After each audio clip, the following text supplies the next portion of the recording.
So araw ngayon sa ating harvest ng mga gulay. So pupuntahan ko yung tanim ko na talong kung may ma-harvest na ba.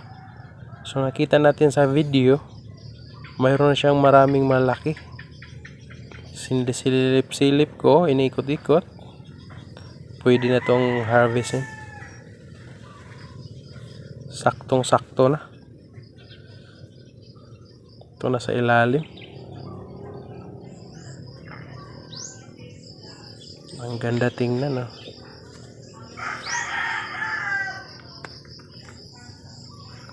Sakto to pang torta.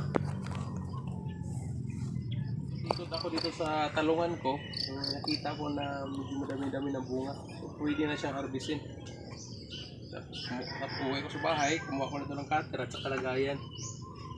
Kasi harvest ko na. Ano pang inantay natin? Samahan nyo na ako mag-harvest sa aking talong. Let's go! Dito, inumpisan ko na nag-harvest. Maganda kasi ganitong araw na mag-harvest yung umaga. Hindi pa mainit ba?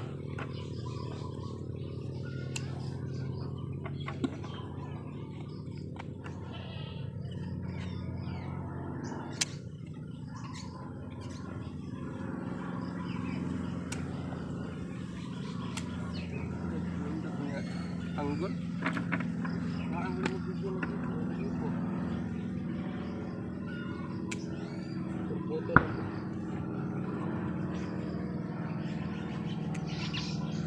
Ang ginawa ko din ito, sinisilip-silip ko sa ilalim.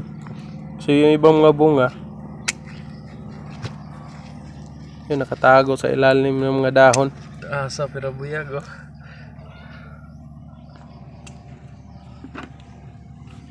Tsaka yung iba nakasayad pa sa lupa. Kasi kaumpisa lang niyang namunga ba.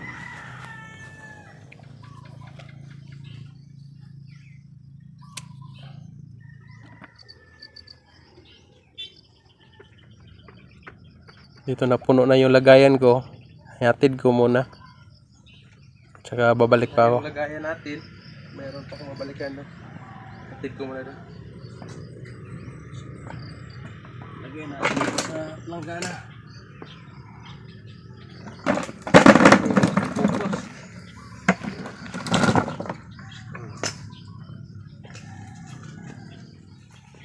So ikapangalawang balde na to. Harvest natin.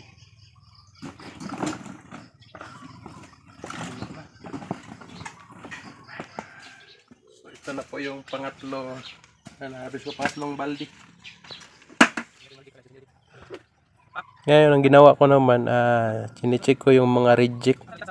Hiniwalay ko rin yung reject at saka yung sa mga goods.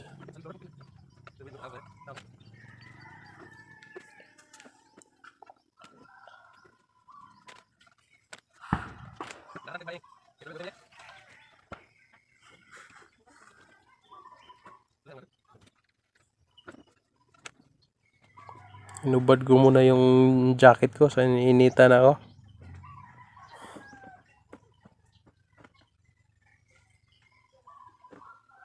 Ito na po ito. Tapos ko nang na-segregate yung reject at saka ito na po yung goods.